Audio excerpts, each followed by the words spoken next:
जितने भी पाकिस्तानी खाने हैं, समोसे, पकोड़े और बिरयानी वगैरह, तो इफ्तार के टाइम पे बहुत मिस करते हैं। घर का खाना बहुत मिस करते हैं, अम्मी के हाथ का खाना बहुत मिस करते हैं।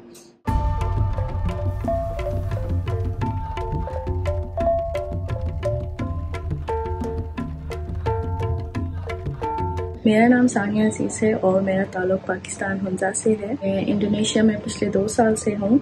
रमज़ान यहाँ पे उसी तरह ही मनाया जाता है जैसे पाकिस्तान में मनाया जाता है। सहरी और इफ्तार भी उसी तरह फ्रेंड्स एंड फैमिली के साथ लोग करते हैं जैसे पाकिस्तान में होता है। बस ये डिफरेंस है कि यहाँ के इनके अपने खाने होते हैं इफ्तार और सहरी में। रात के 4 बज रहे हैं और सहरी का टाइम ख़त्म होने के लिए कोई 30-40 मिनट है। मैं नीचे आई थी कुछ सहरी का सामान लेने के लिए। तो मोस्टली यहाँ पे शॉप्स जो होती हैं अपार्टमेंट के 24 आवर्स खुली रहती हैं, तो कभी भी कोई चीज़ चाहिए हो तो कोई मसला नहीं होता, हम लोग ये नीचे आके ले लेते हैं।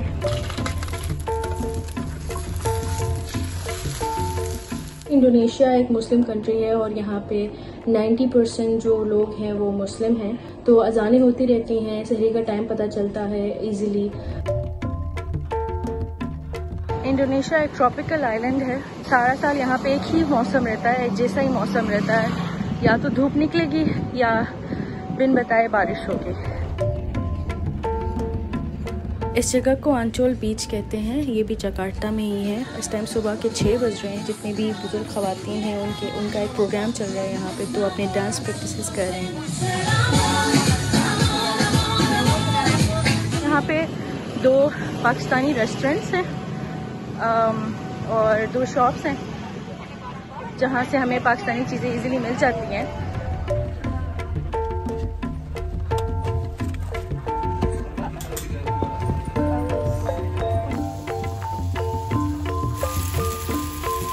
मेरा इफ्तार रेडी है। अभी मैंने इफ्तार में आलू अंडे का सालन बनाया है, उसके साथ चावल हैं और ये एक ट्रेडिशनल डिश है। हुंजा में हम लोग ये खाते होते हैं। नॉर्मली हम नाश्ते में खाते हैं, बट मैंने सुबह सहरी के लिए बनाए थे तो मैं इफ्तार में भी ये खाऊंगी। इनको हम अर्ज़ो कहते हैं। उसके साथ दही है, अचार है और खजूर है मेरे पास।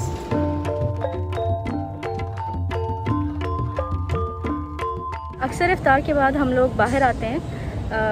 बाहर आके हम लोग साथ ही में हमारा ये मॉल है यहाँ पे अपार्टमेंट के साथ। अक्सर ये होता है कि ऑनलाइन क्लासेस ले के हम लोग एक जगह पे ऑनलाइन क्लासेस लेने के बाद काफ़ी थक जाते हैं और काफ़ी बोर हो जाते हैं, और थोड़ी बहुत मोटिवेशन के लिए और जगह चेंज करके थोड़ा फोकस के लिए हम लोग यहाँ पे आते हैं और फिर यहाँ पे हम लोग अपनी पढ़ाई करते हैं कैफ़े में। 9 बजे के करीब यहाँ पे सारी चीज़ें बंद होती हैं कोविड की वजह से और उसके केसेस के बढ़ने की वजह से। यहाँ पे 9 बजे के करीब सब बंद होता है, मॉल्स वगैरह, शॉप्स वगैरह, सारी चीज़ें।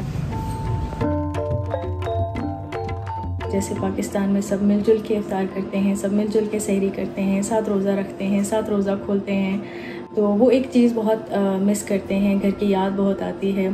पाकिस्तानी खानों को बहुत मिस करते हैं, उनका टेस्ट बहुत मिस करते हैं, क्योंकि यहाँ पे अगर आपको मुश्किल से कहीं मिल भी जाए तो वो टेस्ट नहीं मिलता।